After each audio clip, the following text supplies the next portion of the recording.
Hey guys, welcome back to the Arthritis Podcast, official podcast of digital and creative media works, where each week we take something from pop culture and try to break it down to better understand it. My name is David. My name is Ben. And we're joined with special guest, Laura. Hello. I almost said returning guest. I know, I keep fucking it up. What did we decide last time? I feel like I say something different every time. Additional co-host. Another person on the pod. We're here with extra. Another regular podder. Here with another one, Laura. As you may have guessed from the title and how tired we look, we've just seen a film. We've just seen a movie. People have started messaging me being like, you guys need to record these earlier because you look tired as shit. And I'm like, the time of day doesn't help. We just look exhausted now. We work for a living. I know, I'm can't. sorry. We have jobs. No, we don't do this for a living. And commitments. Yeah. Go to patreon.com/DCM. Let's try and fix that, baby. I shouldn't have a theme for this month yet, so I'm going to try and work it out in post and then maybe edit in an explanation. We'll see what happens. Yeah. Because we've got... What have we got coming up? We've got Firewatch coming up. We've got... Doing Firewatch? We're doing Final Frontier for Final Space for Space Frontier. I don't know if we're going to be able to do Final Space. Final Space. I might just dash that off the list because it's not on Netflix. Oh, is it not? Oh, no, shit, it's screening on PBS in Canada. Well, we're definitely doing Firewatch, so maybe something about... Doing Firewatch again? Yeah, something about meaning. You CC'd in the email trail. We'll do something about meaning, because this week we're talking about the meaning of Spider-Man Far From Home. It's a 2019 action detective / Marvel film following Endgame. It's a Marvel film. It's a Marvel one. It's a high school drama. Once again, I'm a big fan. Yeah. Some sad boys, some Before sad dads, but maybe not. Not many sad dads, which I was disappointed by because Tones is gone. We're on a nickname basis. Tones? Me and Tones, yeah. For reference, Tones is what people called Tony Abbott. Oh. The previous and one of the worst prime ministers I didn't we've ever realize had. that. You don't realize people call him Tones? It's like Tones Abbott. I just assumed that was what you called your mate Tony. No. When you're real close with him. Specifically Tony Abbott. Dude. Well, I don't endorse Tones. Tony Abbott's policies or his beliefs or his values. Before we get into the summary, what did you all think? Let's do a quick roundtable starting with Ben. I thought some things were really cool, like the villain reveal just He was a baddie. threw me way off because I was like, I know nothing about Mysterio.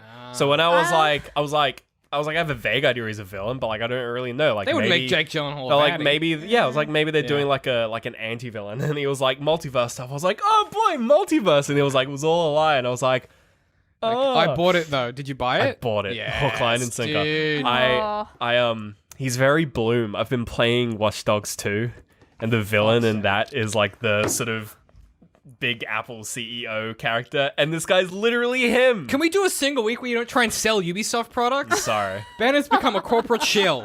I've just been playing Watch Dogs a lot. Watch Dogs 2, yeah, to be clear, the specifically good one. Yeah. Laura, what did you think? Unfortunately, I got I'm not gonna say spoiled because it's dumb, but my sister told me Mysterio's deal before this, so What? I know. So I spent the whole time being waiting like, for it. he's gonna be evil. But to be fair, we got spoiled about a minute before it happened by the people behind us in the cinema. But We had that's the neither worst- here nor We there. had the worst cinema audience. It's not their fault, but it was just still not very irked good. me. Yeah. Okay, well that's interesting. But then knowing that, did you still enjoy it? I mean, it was fun. I don't know that I'm like 100% the target audience for this film. Oh, What are you talking about? It's a Marvel. Because I was. Like, you know, when they're like, it's a high school You know, drama. like Yeah. there's some Marvel films that I just like I'm totally like here for like Guardians 2. Yeah. yeah. I mean, yeah. Captain Marvel. Captain Marvel. Yeah, like Captain Marvel 2. definitely like those films. I'm like, yeah. This one, not so much? This is like, yeah, it's like it's good. But yeah, it's good. I enjoyed myself. That another Marvel lukewarm film. response is probably, I think, most people to this, where they're like, yeah, it's fine.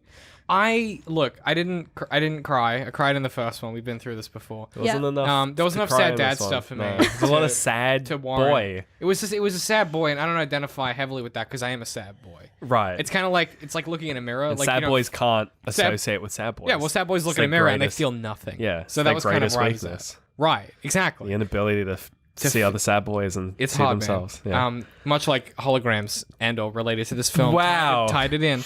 I had a good time. I thought the ending was cute.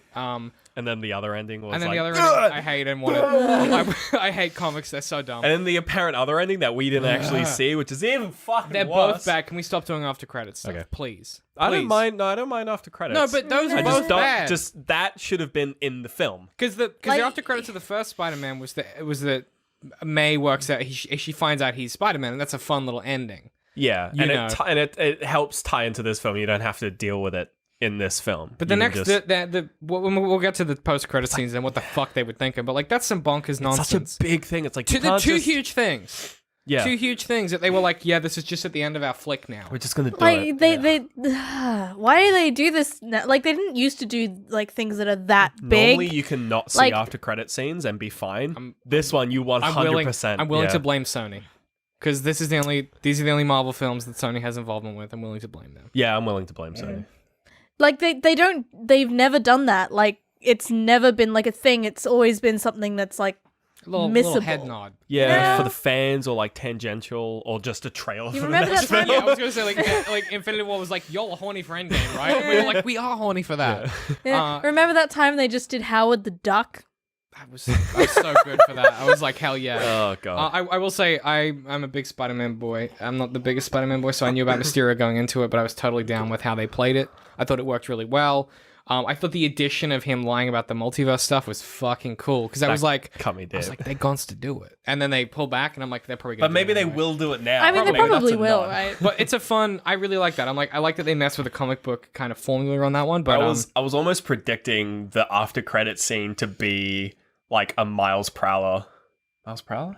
Morales. Miles Morales. That Miles Prowler is Tails from Sonic the Hedgehog. Miles Prowler is Tails from What? Sonic the Hedgehog. Miles Morales. I was expecting Wait, what do you mean? It's that Tails' name. What? Tails from Sonic the Hedgehog. His name's Miles Prowler. They have names? yeah, as in miles per hour, but that's neither here nor there. Gotcha. No, I thought they were gonna do like a Miles Morales reveal, and like multiverse exists. That would've been fun. And then like Oh, that would've Sony been is just awesome. because Sony's of like you know They made so they're- much money from yeah, that flick. you know it would make sense, but Right. no, instead Yeah. just do the synopsis. Yeah, let's get through the summary and then we can pick this film to pieces. Okay. In the wake of Tony Stark's death, Peter Parker is struggling to readjust to being a hero and to just generally existing.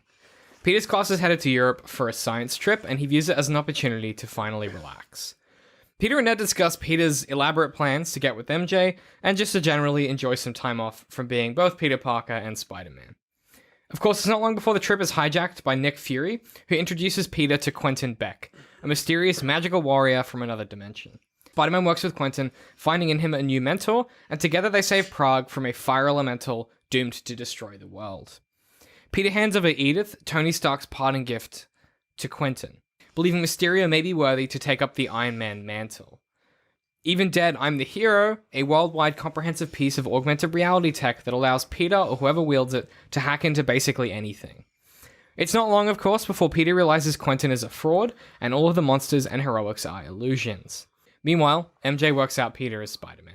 Peter must overcome his self-doubt, and with Happy's help, he confronts Mysterio in London, just as Quentin plans to use Edith to stage an Avengers-level event where he can be the ultimate hero. Spider-Man stops Quentin with Nick Fury and Happy's help, and finally earns Edith, and, by extension, some of Tony's legacy, but realizes, finally, he doesn't really want to be the next Iron Man. Peter and MJ reconcile and admit their feelings for each other, finally. In a random mid-credits scene, Quentin reveals Peter's identity as Spider-Man on live TV after his supposed death. And in an even more random after-credits scene, we find out that Nick Fury and... what's her name? Maria Hill. And Maria Hill are Skrulls. And it's dumb as credits. End of synopsis. Why? I Come on, realize now, but also during the film, I realized that the story to the film is basically just the first Incredibles film. I just said that when you were pissing. I said that to Laura. Yeah. I was like, "Yo, and it's I the was, first and when Incredibles." he was making that big spiel in the bar, I was almost expecting him to say the line, and when everyone's super, no one will be. Yes, Oh, dude. Yeah, my brain was going there. I'm like, is this just the Incredibles? I want to He's talk. like a fake superhero. It's interesting you mention that because that was the sad dad bit I wanted to tap into, right? Because this film doesn't have a sad dad necessarily, but it does have a dad that feels things, or at least a father figure. Because obviously, Peter Parker's pretty eager to replace Tony Stark as that kind of mentor role. Yes. And he's pretty reticent to let it be Happy because of Happy and May. So instead, he leans on Quentin, this guy that he's just met who is from another dimension. Right? Like, where it's like, it makes sense, right? Like, you would be, I don't know, I feel like you would be tricked by that. That feels like something that could happen. I mean, they played it up so much when they like put the glasses on him, and you're like, they've definitely make-upped him so that he have looks a vibe. like Yeah, they're he's like, got like that Tony vibe. get So you're yourself like, a maybe beard. he's Tony from another dimension, and Mysterio is like Earth, The blah alter blah ego. blah, Iron Man, and Yeah. you're like, oh, this multiverse. And then it's just, he's a Fucking bad hook, line, and guy. sinker. Yeah. God damn it. And then it turns out that Peter was his Played own me father. like a- He was his father the whole time. Peter was his own father. He had to believe in himself. Like that scene when they're when he leaves and he's like, and like they starts doing the unraveling. I was Oh, like, Dude. what? My like, I was like, I knew the twist was coming, but at that point, Yeah. I was so bought into the I idea of had him. zero When that idea. happened, I was like, oh no, I thought maybe he, because you know, like You Marvel, thought that- maybe, maybe yeah. they do that thing Yeah. where they're like, oh, he's They play actually, around with the villains, and I was like, oh no, like, you know, when you're like, oh, Peter, and I felt really bad for Peter, but Yeah. I think the reason that the film sells that is that Quentin Beck also feels bad for Peter, where he's like, I don't want to fucking kill this Yeah. kid. Yeah. well, he's and- just because he's not some. He's not a villain. He's interdimensional- just a guy. yeah. Yeah. Which I think works to this I mean, he film's does credit. end up going a bit cartoon villain at the end. Well, they kind of didn't. I mean, that happened in the first one where the Vulture's like, I'm a get in the car with my daughter, got a problem, I'm gonna shoot you if you don't do what I tell you. Like, they at the end of it, they all kind That's of just get a to shotgun that. There's father. like, there's like that escalation point. That's normal. But I America. think that, like, for a Spider-Man film, I think that's crucial, is that the villains are just people, right? Right. They're not, like, I think, you know, like, as a nice contrast with the Tony Stark analog that they try and play in this, which I kind of love, a lot of his villains are, like, crazy supervillains. Like, they got superpowers and shit. Well, it's funny how they revealed that like everyone on Quentin's like side Payroll, yeah. are like the sort of the extras from all these other films. Like they did that Yeah. that flashback sequence where it's just Yeah. like the tech guy is the guy who gets screamed at by the big Iron Man villain in Iron Man 1. Yeah. And like the what's like the lady, she's like there's like a whole series of There's them. a series of them. They're all It's from just like different films. character, and you're just like, and it's like on one hand you're like, I guess I mean, it's clearly a comment on like filmmaking, right? Because the fact that they're able to just do that is Well, I kind mean, of A, just that's like, kinda crazy. and have it be Yeah. like, Yeah. yeah, this is fine, and not at all contrived. You're just like, another thing I was expecting him to be was like at the end of his speech is to be like, "Hail Hydra," and I was like, Yeah, that I would've was been- waiting for Yeah. a Hail Hydra, and I would have been like, no, which because they didn't ruin that, but then they were like, everybody's Skrulls. It's fine. I'm no, fine with yeah, it. it's fine. But no, that is an interesting point though, because I think the idea of having a villain who orchestrates all these setups, right? Who is kind of the magician behind the scenes. It's like a Wizard of Oz analog, obviously, and Yeah. Right. you know, in The Incredibles is a good touchstone where it's someone pretending to be the hero, missing the point of what makes a hero, and that's something that there's a line in this film that gets said a lot, where it's like by Nick Fury, where he's like, "You don't get it." He's saying that to Peter. He's like, "You don't get it yet." Skrull Nick Fury. Who was a Skrull? I'd like to point out Oh, that that ruins he's a, so that much he's of a Skrull this. for this whole film. Oh my god. Him and Hill are both We're gonna Skrulls. pretend that's not the case. Can we Yeah. not? Because Okay. it's bad. Kind of makes it reading really hard. Like the point out Yeah, that 'cause, we didn't actually see that after credit scene. I had a feeling there were two of them. We only saw the We first just one. left I looked after it the up. first one. We were like, this and- sucks. We're gonna and- leave. Yeah. The point I was Like, trying to get Googled to it. before I realized how bad that is that you've got this idea of this character who is staging all this stuff and making everything up. Then you have the protagonist who is trying to live up to a legacy that he feels like he can't impersonate. There's an interesting foil happening there where you've got Quentin Beck who is able to orchestrate these very elaborate setups that feel real. Yeah. Whereas you've got Peter Parker who has this constant sense of impending imposter syndrome. So that there's some Yeah. there's some push and pull there of themes where I'm like, it's really. I think if you did another villain, like say it was Doc Ock or whatever, it was like a physical challenge. It would have felt really At this dumb. stage, I'm just like waiting for all of the Sam Raimi villains to Right. just come back. So it was Like, it's cool just that it Yeah. was like, and we haven't seen a Mysterio that feels compelling, and the illusion sequences were straight Oh out of the my comic. God. They wow, were so cool. They were very awesome. Yeah. they were very Scarecrow from the Dark Knight. I was thinking from the Arkham games, but yeah, Yeah, I'm also Yeah. the Arkham games, but wait, no, Scarecrow's in Batman. But yeah, he's in the first one. I Begin- definitely Begins? feel like the whole like being unsure of like himself and that like sort of like I'm just a kid type thing is definitely like a natural place for Spider-Man to go after everything that's happened. Right, especially given, I mean, it was one of the things Pat said was that Tony Stark is more of like a salient figure than Iron Man, like because those identities are so interlinked. It's almost like the Iron Man and Tony Stark are one and the same in their legacy. Whereas I think definitely for Peter, one of the things he struggles with is like he's like, I'm just Peter fucking Parker. Yeah, he's like two people. Yeah, he's got these two identities, and they do have that interaction for sure, and that tension that makes him such an interesting character. But definitely to me, what makes him interesting is those two lives affect each other, but they are very separate. And when you have someone trying to follow the legacy of like his father figure in Tony Stark, like where do you go from there? And I think if they'd given him a physical villain, it would have been like, cool, time to punch on. And in the same way of the first film where he just has to not give up, whatever. I think it definitely is the case that giving him that psychological threat makes total sense because he's still trying to work himself out. I nearly punched my beer over. It's fine. Yeah, that would have been bad. Yeah. So I don't know. There's definitely some salience to the idea that Iron Man was a hero and what's Spider-Man now. And there's even the fact that he's like, Spider-Man can't be in Europe because they'll work out who I am. Like there's so much that goes into him protecting that identity. Yeah. And to not being the hero. And for then MJ to work it out and for him to then accept who he is. There's something in that of like... Yeah, I mean, for it to be like, I mean, you're in a black Spidey suit, but you're still fucking Spider-Man, like... He's Night Monkey. Night Monkey, right? His identity being revealed would have been better if it was him doing it, which I agree it's a wasted character beat. But even the fact that like he gets to the end of that and I feel like he's at a point as a character where he might be ready for that to be the case. Exactly. I thought like that's maybe something that they would be pushing towards, but then they just... What happens? It's like the complete opposite of Spider-Man 2 when he like stops the train and he doesn't have his mask and everyone on the train's like passing him down. And they're like, well, we won't tell anyone because you're Spider-Man. It's not a cheap version. It's the complete opposite, and this just complete like not correct. I don't know. Like it's just it feels very I mean, even in this film, it feels disingenuous given the rest of the film. You get to the end of it, and you're like, even the fact that happens just after he and MJ have this moment of connection. Yeah. I was like, oh, cool. He's comfortable being both Peter Parker and Spider-Man finally. The biggest problem is in the first film, he's totally comfortable being Spider-Man and not being Peter Parker, right? He's like, I want to be an Avenger, I want to be an Avenger.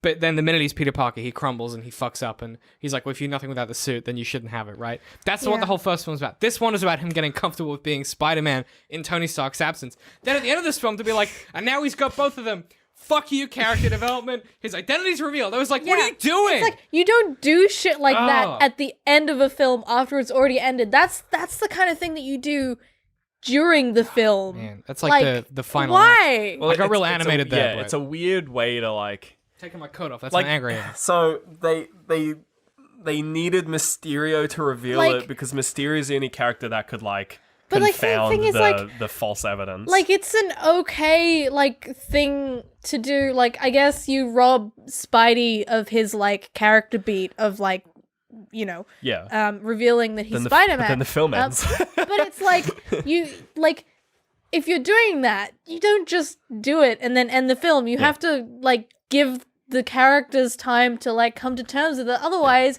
you're just gonna cut to the next film and it's like he's been dealing with this for months and it's like fucking war flashbacks and you're like, fuck this shit. Because everything that happens in an after credit scene, there's not a single after credit scene where like it happens and then the next film like directly starts, except for the end of Thor Ragnarok and the start of Infinity War. That is like next to each other. Well, even then, there's still a fight. Yeah, there's still a gap. But yeah, like that's the kind of thing that you want them to have time to like process that and like and deal with it as a character. But they're being kind of lazy. But it's like in an after credit scene, and you're like, God damn it! So do they do that in Sam Raimi's? Does he ever have to reveal his identity by choice in Sam? Because isn't that the threat from Green Goblin at the end of the third one? I can't remember.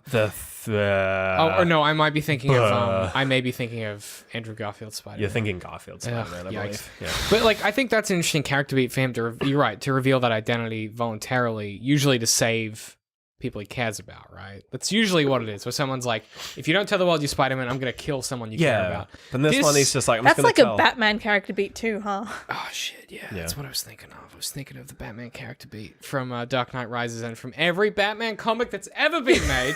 Yeah, exactly. And it's a great character beat. Right. And, I mean, it's also the end of the Arkham series, but I think that's an interesting character beat for Spider-Man, but then to kind of pull that rug at the end, I just think it betrays the themes of the films because they are so solidly built. Like the juxtaposition of the Tony Stark Iron Man owning that shit and being a showboat versus the kind of awkward, introverted Peter Parker, contrasted with Happy, who is like not a great father figure, but like a pretty solid dude to have around. Yeah.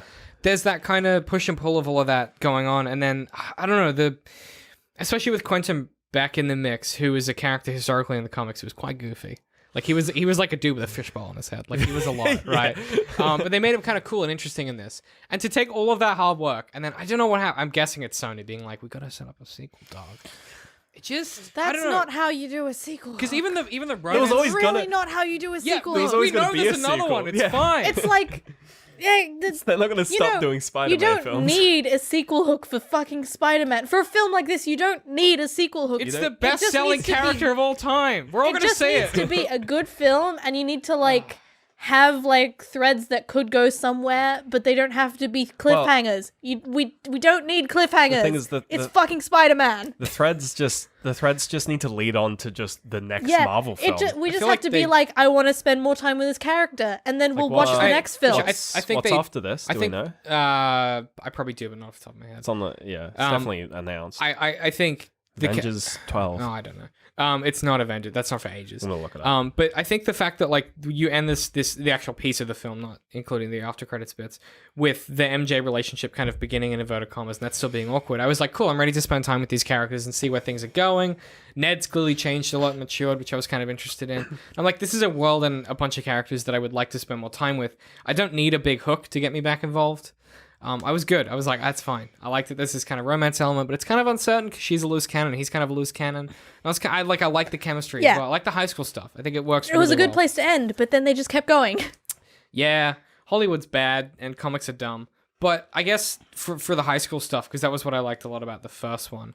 What was your take on a lot of that? Because I think it was a lot more scattered this time. Like I think the first one, because it was in high school, it was a lot more focused. This very much felt like go from set piece to set piece, and you're gonna get literally ferried by the plot to where you need to be. Yeah, I forgot about that. The next Marvel film is Black Widow in 2020. Okay.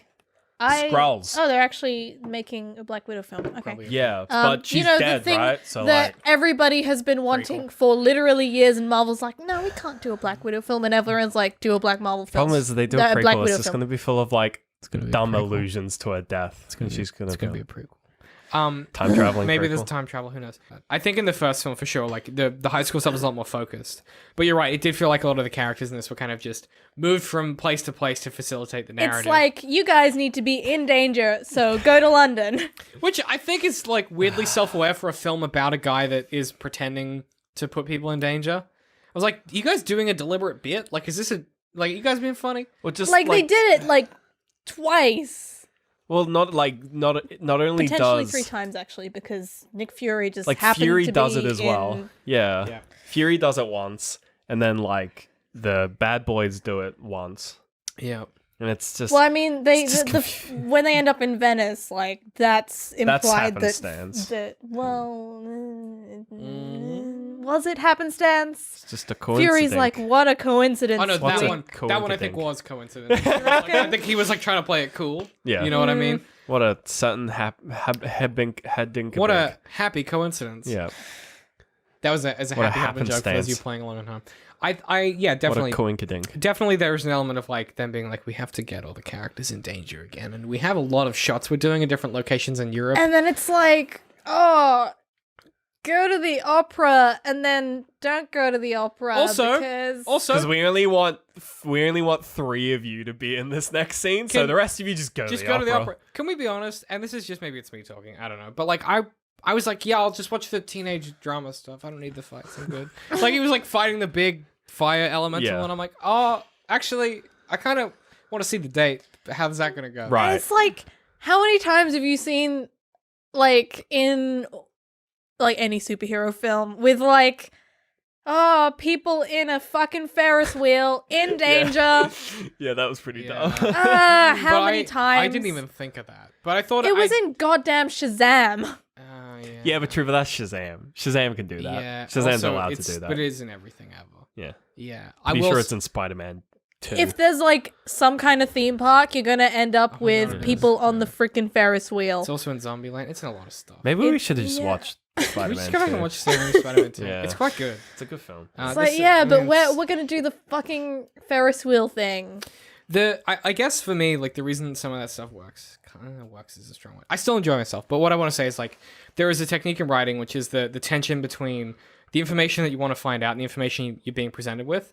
And it's a push and pull of the information you're being presented with has to not be overcome by your desire to want to see the next stuff. So, when you're reading a book or whatever, and, like, one chapter cuts away to a different character, and if it goes on too long, you don't give a shit about the thing you just cut away from. Narrative does a similar thing. It's called graphology in like a stylistic sense, but the idea is that whatever you're currently watching is never what you want to be seeing. So in this film, it's like what you want to be seeing is MJ and Peter hanging out. Yeah. But every single time that's about to happen, it's like, oh, the Avengers are involved. Oh, it's the douchey other guy. Oh, it's Ned's. Like whatever it is, it's like, oh, pulled away. Yeah. Like it's that tension between you being like, can they fucking kiss already? What's gonna happen? Like you want to find that out. It's the tension of that versus everything else that's going on.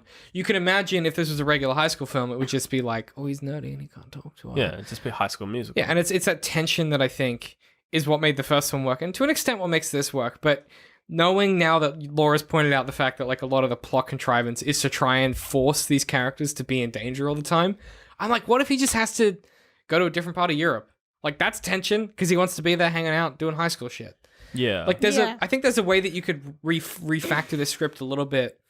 And obviously you wouldn't get the cool shots in Europe that they get, but I think you could have refactored it a little bit to be in one city maybe. Oh, you have to go to Prague now. And he's like, I don't want to go to Prague. And then Fury's like, okay, and then ferries the fucking high schoolers to Prague. Like, it's funny. It's like I get it. They were like funny the first time, but the third time I'm like, can we stop? Are we good? Can we because we've been upgraded. You're like, it's funny once because that tension entirely relies on you believing that that's what's happening. And the minute that they were like, we got upgraded again, and it's like, why is Fury's like first instinct to put all of Spider-Man's classmates in danger? When he knows that Spider-Man's first instinct is going to be to protect his classmates. Also, why does a random Austrian woman give Spider-Man his new suit? It's probably just a S.H.I.E.L.D. agent, isn't it? Also, it was a funny joke. Maybe it's a Skrull. Because they're shapeshifters. It's probably a Skrull. Why wasn't that just Hill? That would have been a way easier. I didn't know why it wasn't just Hill. Yeah. Also, what's going on with the hair in this film? I know it's a Skrull, but like, why are we doing halfway between blonde and brunette, honey? What are we doing? What's going on with that shit? You know, you're like, that shouldn't be your color, man. Like it's Skrull. Yeah, okay. I just hate it. It's fine. Yeah. Like, Maria, come on, get it together, dude. Yeah. It's not a good color on you. It's fine. Maybe it's a Skrull. I don't know. As we know from the Captain Marvel film, sometimes they just get random actors in and kill them as Skrulls just because it makes a good scene. Yeah. Happens a few times in that one. Yeah, I feel like, that stuff's definitely a choice. Like, I wonder if it is at this point, though. I wonder if the machine has gotten so big now that it's like, well, we have to tie it in. Well, how are we going to do it? Like, is Feige's still at the reins? Yeah, no one can stop him. Maybe he just, like, we're in a post-Endgame world where it's just like, it's who done. knows what they're driving towards now. Yeah, like where, But wasn't the goal to make more self-contained, smaller narratives? And this is the complete opposite. Nah. Well, we're doing Skrulls now, baby. Except for the fucking... We should have not stayed back for the post-credits. No, because it's literally it's a dude who tricks everyone in Europe to thinking he's a supervillain. I would not be half so angry if I hadn't seen that after credits scene. I like this film. It's just the after credits scene. It's got me thinking about all those Marvelisms. I prefer not to believe that Fury was a Skrull towards this because it fucks with a lot of character stuff. It explains his dumb character. He's so dumb in this film. I know, he keeps being mean to Spider-Man for no reason. Fury. Well, it's not really him though. I know, but it's just annoying, right? Like it's like, maybe like they made the film. We're like, like Fury's like, you need to do better, and it's like Fury's such a bad character. It's like, just make him Skrulls. I don't know. So he tranks a 15-year-old child. Just make him Skrulls. That's mean what to Skrulls Spider-Man do. the whole way through because he's a tough guy. So he's like, I don't know what's like, going on anymore. Fury's because I was It's a lot for me. blipped.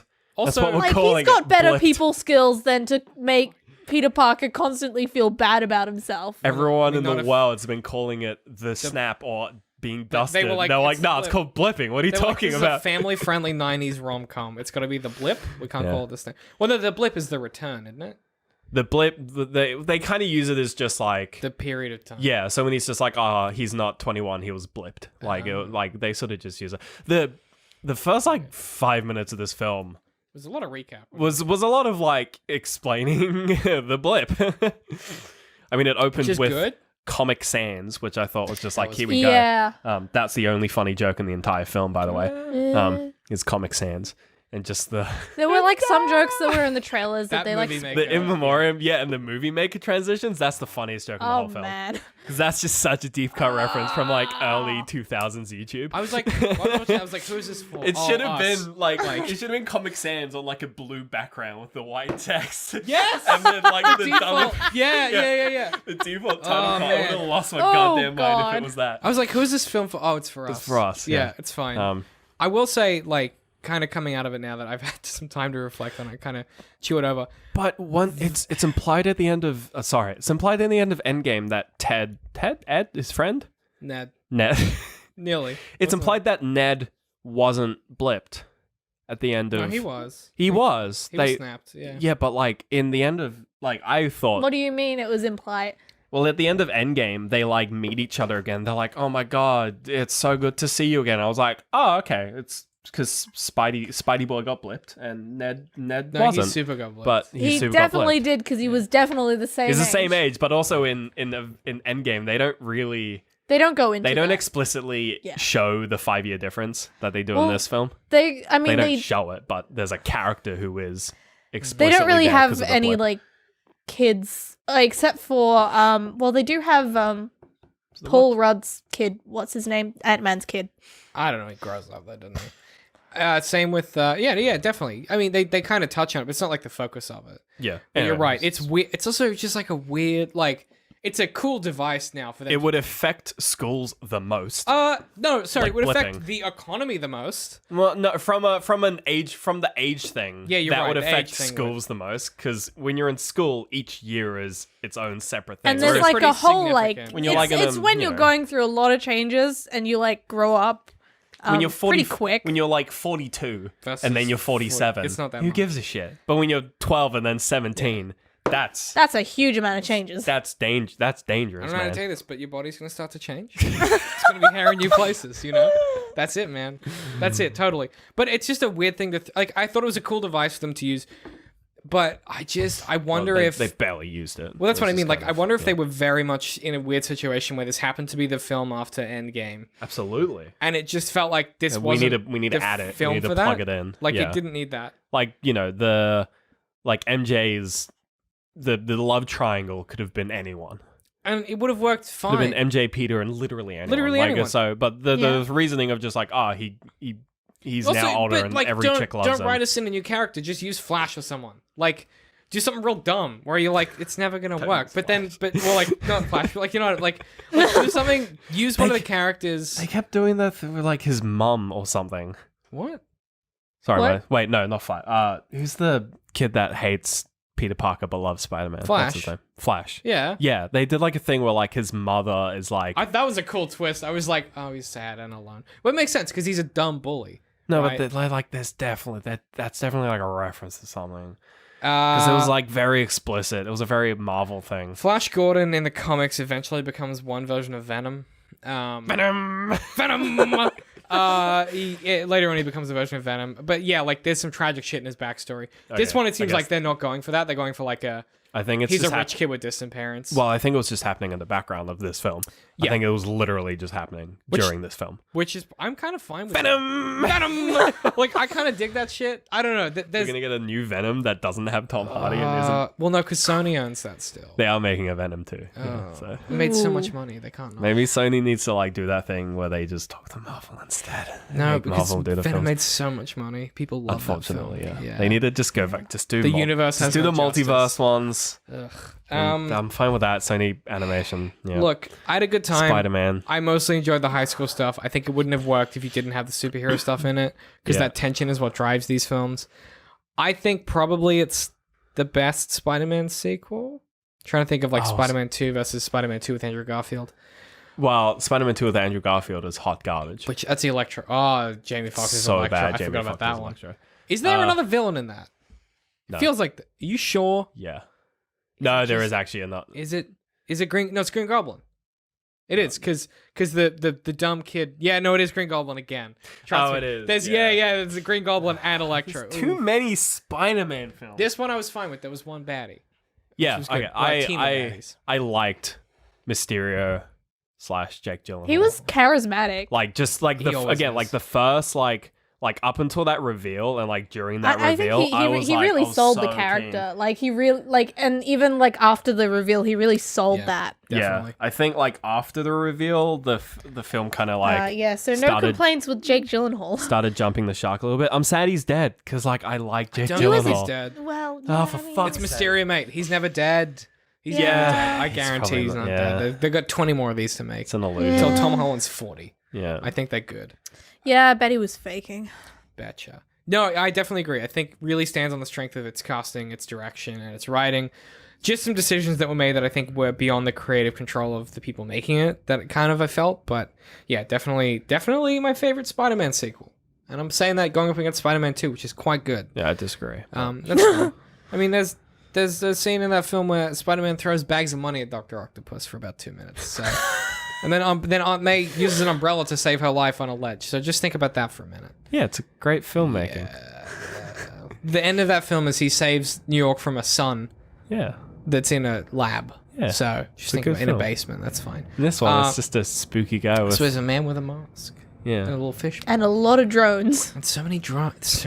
Oh my god, there's just always more drones. Just a lot of drones. And God damn it, Tony, why are you giving people full access to a fucking advanced drone network? And if that's not the future, I don't know what is. Do you guys have any recommendations for this week? No. Black Mirror is a good one. If you're scared of drones, watch Black Mirror. It's going to scare the shit out of you.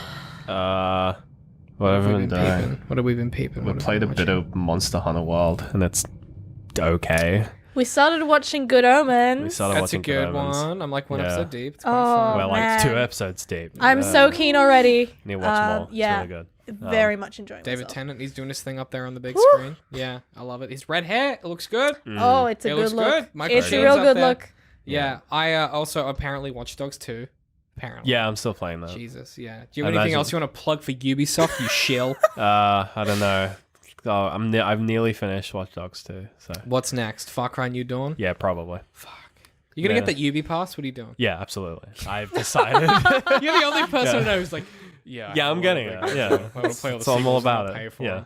I've been doing a lot this week media wise. I rewatched Lie to Me. Started rewatching that. It's one of the greatest shows of all time. And then through no fault of my own, Suits. I've started rewatching. That's just been a byproduct of spending time with the girl I've been seeing. And first season's really good. Don't know what happened after that. It gets real bad, but I'm like, first season's really solid. Right. Everyone in that is charming and very attractive, and then it's all very well shot and very well choreographed and very well written. So I'm thoroughly enjoying it. I also drunkenly bought Dark Souls 3 on the PlayStation 4 and I've been playing that. Ba-ba. So Aaron and I are getting drunk periodically and playing that one. So. Oh, you know what just came out on Switch? Slay the Spire. It's on the Switch, boys. Yes. Is it? Yeah, okay. it's on PC as well. Yeah, it's been on PC for a minute, but it's on Switch now. Hell yeah! Yeah, it's a good one. And never play it. Now I'm just waiting for the mobile port so I can play it on my phone. While you take a shit. Oh, absolutely, absolutely. At work. Oh, so good. Ben has a job. He does a lot of hard work at his job. Don't watch this one. Otherwise, where can people find us? Oh shit, Facebook. At DCM Works Social. YouTube. YouTube.com/DCM Twitter. At DCM_Works, baby. I'm falling asleep. Patreon. Patreon.com/DCM. Put me to bed. You guys know how Tuck it works. me in. Our subscription started Sing me a lullaby. started $3 a month. Help us quit our jobs and do this full time. We Maybe would probably not. die. I do actually enjoy my job. I also like my job. Please don't fire me. So don't give us too much money. Give us a bit though, because Give us a little bit. It helps just that pay middle for this, bit. just enough that we're not losing. But not money. enough to where it's like, we really need to quit our jobs. Just and do enough this. that it's sustainable. Just enough for it's like, we'll keep doing it. We can justify it to other. It's justification. It's not. It's justification. It's so that when I go on dates, I can be like, it's not made up. It's not a pretend radio station. Yeah, exactly. And you get access to obviously a bunch of behind the scenes content, and also part 2s when we do them. We've been pretty slack lately because we've been tired, but we're trying to work out a format where we can do it. TBC on that. I've sent out a post on Patreon. We'll see what's up. Otherwise, if you want to follow us individually, I'm at DCM I Hate Pie. I'm at Literal Citrus. I'm at Laura Ducky B. We'll see you guys next week.